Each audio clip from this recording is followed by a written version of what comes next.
Soviet disk detected. To play the Allied missions, please insert the Allied disk.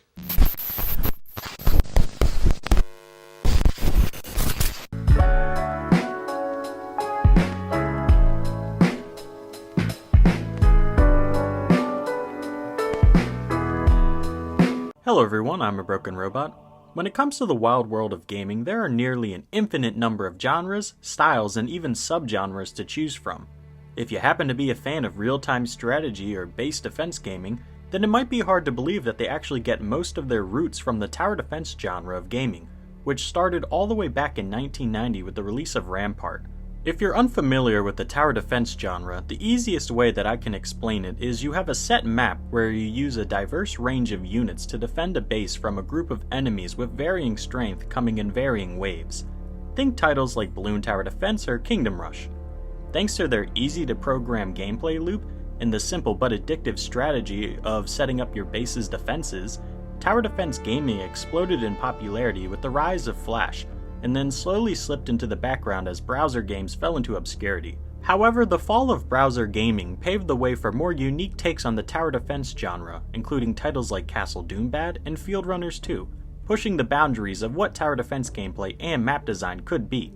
So let me ask you, what if you took the tower defense genre and then completely removed the set stages, added roguelike elements, and a sprinkle of RPG and skill trees? Well, my dear viewer, then you'd have a title like Bad North.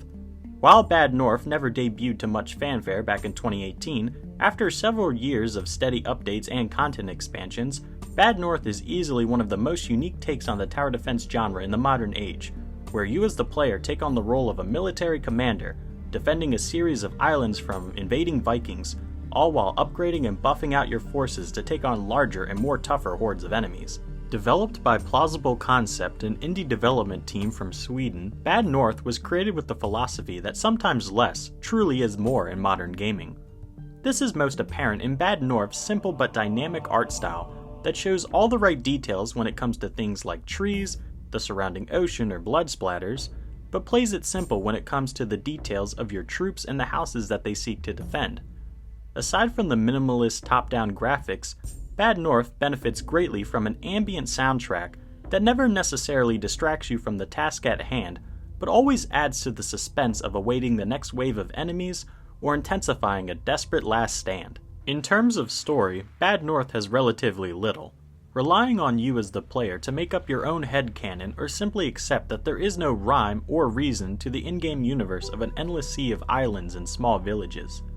While Bad North doesn't rely heavily on deep-seated narrative, in-game you as the player take on the role of a commander that must flee their home island from a seemingly endless wave of Viking raiders, set on killing your people, pillaging your homes and temples, and stealing your gold.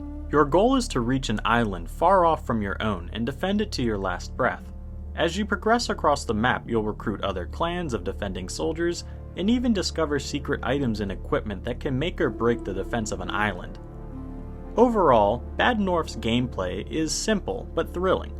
Each turn, you'll have the ability to deploy up to 4 commanders per island, and by the time you reach the final island, you can have up to 10 commanders, well, I mean assuming that they all survived the previous battles. In early stages of the game, you can get away with loosely upgrading your soldiers, but by the time you reach the second checkpoint island, you'll have to pick a strategy and commit to it. When upgrading your armies from generic sword users, you can make them into knights that come with shields and are good for taking on Viking archers, or you could upgrade them to be archers, which are great for eliminating enemies before they reach your island shores, but they lack the ability to fight in close combat, or pike users that are great for holding a position against some of the toughest enemy Vikings that will be thrown your way, but are essentially useless in combat when on the move. There are also important traits that can be pre-built into your 2 starting generals, or have a random pool chance when recruiting generals from islands that you've defended. These traits can make certain generals far superior to those without traits. Traits like rousing speech allow your men to heal faster and get back into battle far quicker than the regular healing cooldowns. Traits like heavy weapon, sharp weapon, or iron skin make your troops more competent in combat, while traits like energetic, fleet of foot, and sure-footed provide speed and other important stat buffs to your troops.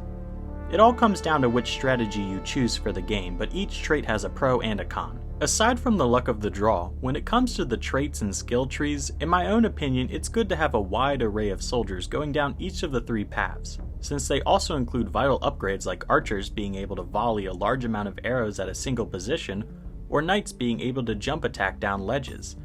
It's important to not put all your eggs in one basket, as even if you fully upgrade a commander and they fall in battle, it's a permanent death unless you happen to have an item that will revive a dead general. Now's a good time to discuss items. When you travel from island to island, you have a chance to unlock an item which can either make or break a particular commander. Items like bombs, mines, and warhammer give your general the ability to use weapons in battle that, if used effectively, can wipe out entire ships of invading Vikings. Items like Genera, Warhorn, or Ring of Command allows your generals to take on powerful buffs like being deployed twice per turn, calling in reinforcements without delay, or even having more troops in their squads in general. The rarest and easily strongest items in the game are the Philosopher's Stone, which allows your generals to generate more gold each island defended, and the Holy Grail, which has the ability to revive a dead commander, which can truly come in clutch when your best commander dies. In the early game, you'll be able to make blunders like letting a house or 2 burn down, or maybe even losing a commander. But as the islands become harder to defend and every commander matters, you'll have to think strategically about how you use your gold and which generals you plan to pair up with each other. Bad North is a game that truly thrives in its aesthetic of desperation. You aren't marching towards the ultimate victory, you are fleeing an endless horde of Viking invaders.